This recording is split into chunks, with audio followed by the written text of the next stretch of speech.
आज सुमारे 2:45 वाजता या ठिकाणी ही घटना चेंबूर डायमंड गार्डनच्या जवळ जो 11 रस्ता आहे त्या ठिकाणी ही घटना घडलेली आहे. युनिव्हर्स स्कूलची ही विद्यार्थी मला वाटतं गाडीतून आपल्या घराकडे जात होती आणि अचानकपणे 11व्या रोडवरून ही गाडी जात असताना एक मोठं पिंपळाचं झाड अचानकपणे गाडीवर कोसळलं. गाडीमध्ये जवळपास 13 विद्यार्थी होते, पैकी एक जण दगावलाय. त्याच्यामध्ये 12 विद्यार्थ्यांचं 13 ते 13 विद्यार्थ्यांचं रेस्क्यू केलं, पण एक त्याच्यामध्ये दगावलाय.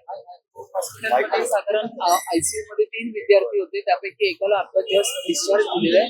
दोघं जण अंडर ऑब्झर्वेशन आहे. उद्या परवापर्यंत त्यांना पण डिस्चार्ज दिला जाणार. पण या ठिकाणी ज्यावेळी ही घटना दुर्दैवी घटना घडली त्यावेळी मग अग्निशमन दल असेल किंवा पोलीस प्रशासन असेल किंवा या ठिकाणी मुंबई महानगरपालिका कर्मचारी असतील किंवा 108 रुग्णवाहिका असेल तात्काळ त्या ठिकाणी पोहोचली आणि संपूर्ण मदत कार्य त्या ठिकाणी सुरू झालेलं आहे. मी ज्यावेळी येत होती त्यावेळी वॉर्ड ऑफिसर त्यांना फोन करून संबंधित घटनेचा सगळा आढावा घेत होती. रोड क्रमांक 11 वरती असलेल्या सगळी झाडं त्याचं ट्रिमिंग झालेलं होतं. परंतु मी या संपूर्ण रिव्ह्यू मीटिंग घेत होती ज्यावेळी पावसाळ्यापूर्वी, त्याच्यानंतर पण घेतली, व्हिजिटच्या वेळी पण घेतली. त्या वारंवार माझं एक लक्ष होतं ते रोडला जी बाजूला झाडं असतात तर त्या ठिकाणी त्या झाडांची क्षमता किती आहे. मुंबईमध्ये असे बरेच झाडं आहेत ज्यांची ते जवळपास 30 ते 40 वर्ष जुनी झाडी आहेत.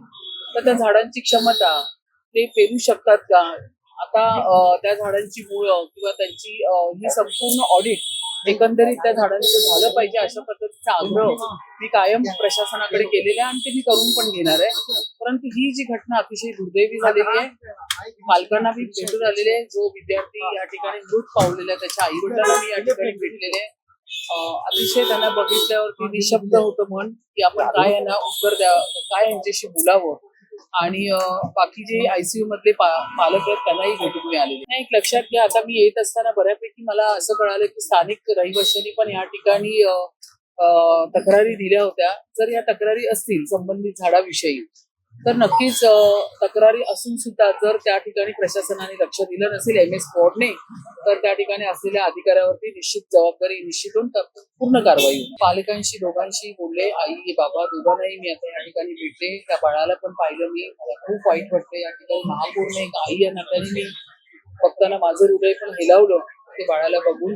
परंतु आई बिचारी शांत आहे, निशब्द आहे. वडील सुद्धा त्यांचं एवढंच म्हणणं आहे की काय बोलणार आता, ते शांत बसलेले त्यांना आधार देण्याचं.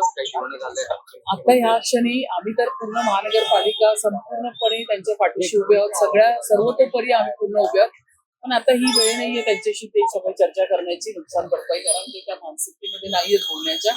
परंतु पूर्ण महानगरपालिका सगळ्या दृष्टीने पाठीशी. आता कसं आहे ना, ही सुरुवात झालेली आहे पावसाला, अजून 4-5 महिने आपल्याला काढायचे. अशा पद्धतीने जर मुंबई महानगरपालिकेच्या MMR रिजन मध्ये असणारी सगळी झाडं त्याचं ऑडिट होणं हे फार गरजेचं आहे. ही घटना एक घडली, येणाऱ्या 4-5 महिन्याचा पावसाळा या मुंबईकरांना आनंदाने आस्वाद घेतला पाहिजे.